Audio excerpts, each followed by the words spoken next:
Hello guys, आज हम explain करने वाले हैं मूवी रेप्लिकास को। तो मूवी की शुरुआत में हम विलियम और एडवर्ड को देखते हैं जो बायोनाइन कंपनी में एज अ बायोमेडिकल साइंटिस्ट काम करते हैं। इनके पास एक सोल्जर को लाया जाता है जो अभी कुछ घंटे पहले ही मरा होता है। तो विलियम और एडवर्ड इसकी मेमोरी को एक एंड्रॉयड रोबोट में ट्रांसफ़र करना चाहते हैं। यहाँ कुछ समय बाद ही इनका एक्सपेरिमेंट कंप्लीट हो जाता है। ये एंड्रॉयड रोबोट के अंदर उस सोल्जर की मेमोरी ट्रांसफ़र कर देते हैं और इसके बाद पावर को ऑन किया जाता है। यहाँ इनका एक्सपेरिमेंट सक्सेसफुल तो हो जाता है, लेकिन जैसे ही सोल्जर को एहसास होता है कि वो मर चुका है और अब उसका शरीर एक रोबोट का है, तो वो शौक में हो जाता है और अपने आप को नष्ट करने की कोशिश करता है। और इस तरह इनका एक्सपेरिमेंट सक्सेस होने के बाद भी फेल हो जाता है, जिसके बाद बॉस विलियम से कहता है कि उसे ये प्रोजेक्ट जल्दी पूरा करना होगा और अगर उन्होंने इस प्रोजेक्ट को जल्दी पूरा नहीं किया तो वो इस प्रोजेक्ट को बंद कर देगा, जिससे विलियम की जॉब भी जा सकती है। अब विलियम घर आ जाता है जहां वो अपनी पत्नी और बच्चों के साथ घूमने के लिए जाता है। दरअसल ये एक बोट ट्रिप पर जा रहे होते हैं। यहाँ रास्ते में बारिश होना शुरू हो जाती है और काफ़ी अंधेरा भी होने लगता है, जिस वजह से विलियम को गाड़ी चलाने में भी मुश्किल हो रही होती है। लेकिन तभी बिजली एक पेड़ पर गिरती है, जिससे वो पेड़ टूटकर इसकी गाड़ी पर गिर जाता है और विलियम की पत्नी की वहीं मौत हो जाती है। साथ ही अब गाड़ी का बैलेंस भी खराब हो जाता है और जिस वजह से वो गाड़ी नदी में कूद जाती है, जिस कारण विलियम के तीनों बच्चों की भी मृत्यु हो जाती है। इस रात विलियम ने अपने पूरे परिवार को खो दिया है, जिससे विलियम पूरी तरह टूट जाता है। लेकिन किसी तरह वो अपने आप को संभालता है और अपने दोस्त एडवर्ड को कॉल करता है जो उसके साथ ही काम करता है। विलियम एडवर्ड से कहता है कि वो जल्दी न्यूरल मैप इक्विपमेंट यानी मेमोरी कॉपी करने वाली मशीन लेकर जल्दी से उसके पास आ जाए, और वो एडवर्ड को अपनी लोकेशन बता देता है। जिसके बाद एडवर्ड वो मशीन लेकर विलियम के पास पहुंच जाता है। लेकिन जब वो वहां विलियम के परिवार को मरा हुआ देखता है तो वो शॉक रह जाता है। यहाँ विलियम एडवर्ड से कहता है कि वो उसके परिवार के दिमाग से मेमोरी निकाल ले, जिसे सुनकर एडवर्ड को थोड़ा अजीब तो लगता है, लेकिन बिना किसी प्रश्न के वो विलियम की फैमिली की मेमोरी निकालने लगता है। इसके बाद ये दोनों अपनी कंपनी में आ जाते हैं जहाँ ये दोनों काम करते हैं। यहाँ विलियम एडवर्ड को बताता है कि वो अपनी फैमिली का क्लोन बनाएगा और इनकी मेमोरी इन क्लोन में डाल देगा। जहाँ विलियम की बातें सुनकर एडवर्ड कहता है कि ऐसा पॉसिबल नहीं है, क्योंकि क्लोन बनाने पर गवर्नमेंट ने बैन लगा रखा है और अगर हम चोरी छिपे क्लोन बना भी लेते हैं तो कोई गारंटी नहीं है कि क्लोन बन जाएंगे, क्योंकि उसका एक भी एक्सपेरिमेंट कामयाब नहीं हुआ होता है। लेकिन विलियम अपने परिवार को जिंदा करना चाहता है, इसलिए वो एडवर्ड से कहता है कि उसे वो क्लोन बनाने ही होंगे। अब यहाँ एडवर्ड उसकी बात मान जाता है और क्लोन बनाने को राजी हो जाता है। एडवर्ड को क्लोन बनाने के लिए 17 दिन का टाइम चाहिए होता है, जो ये कंपनी की लैब में नहीं कर सकते हैं। इसलिए ये दोनों क्लोन पोर्ट्स लेकर विलियम के घर पर चले जाते हैं। लेकिन अब यहाँ इन्हें एक प्रॉब्लम आ जाती है। दरअसल इन्हें 4 क्लोन बनाने होते हैं, लेकिन इनके पास सिर्फ 3 ही पोर्ट्स होते हैं। तो विलियम डिसाइड करता है कि वो अपने परिवार के किसी एक मेंबर का क्लोन नहीं बनाएगा। यहाँ वो चारों मेंबर ही उसके लिए बहुत खास होते हैं, तो वो डिसाइड नहीं कर पाता है कि वो किसका क्लोन नहीं बनाए। तो डिसाइड करने के लिए वो चारों के नाम एक पर्ची पर लिखता है और रैंडमली एक पर्ची सिलेक्ट कर लेता है, जिसमें उसकी छोटी बेटी जोई का नाम लिखा होता है। यानी अब वो अपनी छोटी बेटी जोई का क्लोन नहीं बनाएगा। जिसके बाद ये दोनों क्लोन बनाना स्टार्ट कर देते हैं। यहाँ एडवर्ड विलियम को बताता है कि अगर पोर्ट्स की पावर 7 सेकंड से ज़्यादा गई तो क्लोन नहीं बनेंगे। तो पावर बैकअप के लिए विलियम आसपास की कार की सारी बैटरियाँ चुरा लाता है। अब एडवर्ड विलियम से पूछता है कि तुम अपनी फैमिली को एक्सीडेंट वाली रात का क्या जवाब दोगे और अपनी बेटी जोई के बारे में क्या बताओगे। तो विलियम कहता है कि मैं इन सब की मेमोरी से जोई की यादें और उस एक्सीडेंट वाली रात की यादें मिटा दूंगा। और इसके बाद वो इस पर काम करने लगता है, जिस वजह से वो ऑफिस भी नहीं जा रहा होता है। जिसके बाद बॉस एडवर्ड को देखता है तो वो उससे विलियम के बारे में पूछने लगता है कि विलियम कहाँ है और वो ऑफिस क्यों नहीं आ रहा है। उसका ऑफिस आना बहुत ज़रूरी है, क्योंकि अगर उसने एक्सपेरिमेंट टाइम पे पूरा नहीं किया तो वो प्रोजेक्ट बंद कर देगा और उन्हें जॉब से निकाल देगा। वहीं दूसरी तरफ विलियम के बच्चों की टीचर भी उसके घर पर आ जाती है, क्योंकि वो लोग कई दिनों से स्कूल नहीं जा रहे होते हैं। साथ ही उसके वाइफ की क्लिनिक से भी कॉल आ रहे होते हैं, लेकिन विलियम उन सबको किसी तरह मैनेज कर लेता है। अब यहाँ देखते देखते 17 दिन पूरे हो जाते हैं और वो क्लोन पूरी तरह बनकर तैयार हो जाते हैं। तो एडवर्ड विलियम के पास आता है, क्योंकि अब इन क्लोन को बाहर निकालना होगा। लेकिन विलियम क्लोन को अभी बाहर निकालने के लिए राजी नहीं होता है, क्योंकि विलियम ने अभी मेमोरी ट्रांसफर में आने वाली प्रॉब्लम का सॉल्यूशन नहीं खोजा होता है।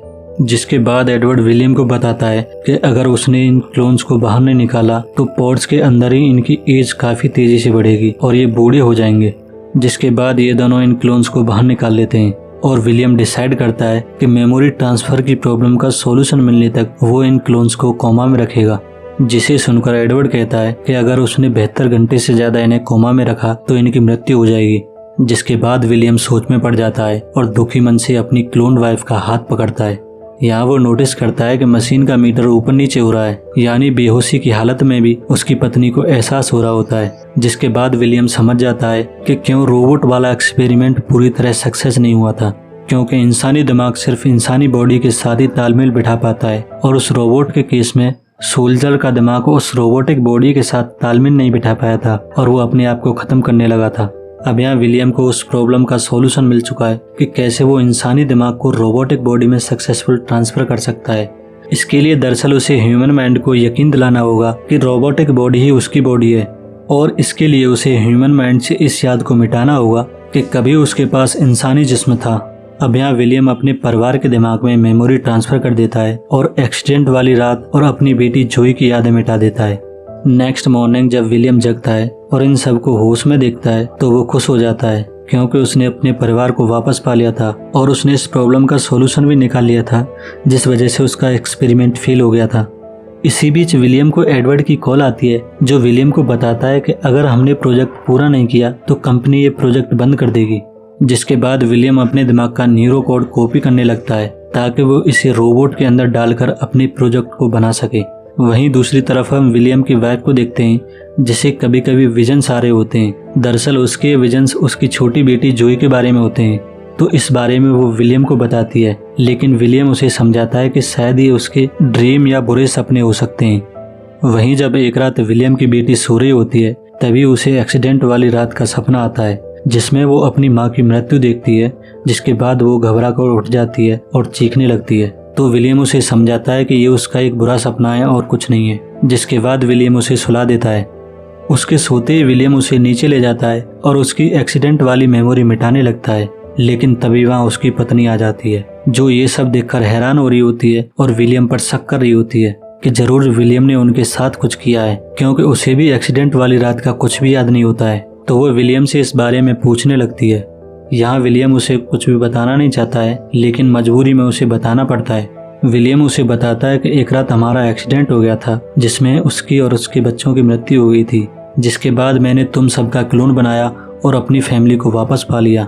अब विलियम की बातें सुनने के बाद उसकी पत्नी को दुख तो होता है कि वो लोग असली नहीं बल्कि क्लोन हैं, लेकिन वो इस बात से संतुष्ट होती है कि उसके बच्चे उसके पास हैं।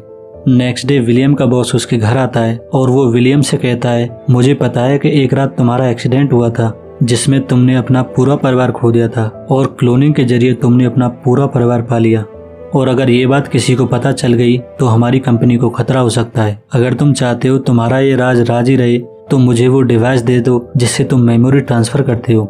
बॉस की बात सुनने के बाद विलियम डर जाता है और वो डिवाइस लेने के लिए अंदर जाता है। विलियम वो डिवाइस बॉस को देने की बजाय ओवन में डालकर नष्ट कर देता है और अपने परिवार के साथ वहां से निकल जाता है। लेकिन बॉस के लोग उनका पीछा करने लगते हैं, जिन्हें किसी तरह चकमा देकर वो लोग एडवर्ड की बोर्ड तक पहुंच जाते हैं ताकि यहाँ से बचकर निकल सकें। लेकिन इनका पीछा करते हुए बॉस के लोग यहाँ भी पहुंच जाते हैं और विलियम के परिवार को पकड़ कर ले जाते हैं।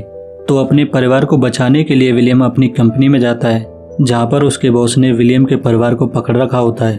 यहाँ बॉस विलियम को बताता है कि दरअसल इस प्रोजेक्ट को गवर्नमेंट फंड कर रही है ताकि वो ऐसे सोल्जर बना सके जिन्हें मारा ना जा सके, मतलब एक तरह से सुपर ह्यूमन बना सके। जिसके बाद बॉस विलियम से वो डिवाइस मांगने लगता है, लेकिन विलियम उसे वो डिवाइस देने से मना कर रहा होता है। तो बॉस उसके दोस्त एडवर्ड को सर पर गोली मार देता है और इसके बाद विलियम के परिवार को मारने वाला होता है। तो विलियम बॉस की बात मान जाता है और वो डिवाइस बनाकर बॉस को दे देता है। इसके बाद भी बॉस विलियम के परिवार को मारने वाला होता है कि तभी वो रोबोट वहां जाता है जिसमें विलियम ने अपनी मेमोरी ट्रांसफर करी होती है। ये रोबोट भी बिल्कुल विलियम की तरह ही सोचता है, और जब विलियम के परिवार पर खतरा होता है तो उन्हें बचाने के लिए ये रोबोट बॉस और उनके आदमियों को खत्म कर देता है, जिससे विलियम को मौका मिल जाता है और वो अपने परिवार के साथ यहाँ से निकलने वाला होता है। लेकिन अपने परिवार को गाड़ी में बिठाकर विलियम वापस कंपनी में जाता है, जहां वो रोबोट बॉस को पूरी तरह मारने वाला होता है, लेकिन विलियम उसे रोक लेता है। जिसके बाद विलियम बॉस से कहता है कि मैं तो मरने वाला हूँ, लेकिन मेरे लोग तुम्हारे बारे में सब जानते हैं और वो तुम्हें ढूंढकर खत्म कर देंगे। तो विलियम बॉस से एक डील करता है कि मैं 17 दिन में तुम्हारा क्लोन बना दूंगा और तुम इस रोबोट के साथ मिलकर उन अमीर लोगों के क्लोन बनाना जो मरने वाले हों, जिससे तुम खूब पैसा कमाओगे। लेकिन इसके बाद तुम्हें मेरा और मेरे परिवार का पीछा छोड़ना होगा। तो बॉस विलियम की डील को एक्सेप्ट कर लेता है, जिसके बाद विलियम बॉस का क्लोन बनाने जाता है। लेकिन वो रोबोट उसे कहता है कि ये काम अब मैं कर लूँगा और तुम अपने परिवार के साथ जाओ। जिसके बाद विलियम वहाँ से चला जाता है और हमें कुछ टाइम बाद का समय दिखाया जाता है, जहाँ विलियम अपने परिवार के साथ खुश है और उसने अपनी छोटी बेटी जोई का भी क्लोन बना लिया है। वहीं दूसरी तरफ विलियम के बॉस को दिखाया जाता है, जो कि दरअसल बॉस का क्लोन होता है और वो उस रोबोट के साथ मिलकर काम कर रहा होता है। यहाँ ये लोग अमीर लोगों के क्लोन बनाकर काफ़ी पैसा कमा रहे होते हैं, जिसके बाद ये कहानी यहीं ख़त्म हो जाती है। दोस्तों, अगर आप हमारे चैनल पर नए हो तो वीडियो को लाइक करें और आपको एक्सप्लेनेशन कैसी लगी कमेंट में बताएं और चैनल को सब्सक्राइब करना ना भूलें। दोस्तों, इस वक्त हमें आपके सपोर्ट की बहुत ज़रूरत है, तो प्लीज़ चैनल को सब्सक्राइब जरूर करें। मिलते हैं अगले वीडियो में।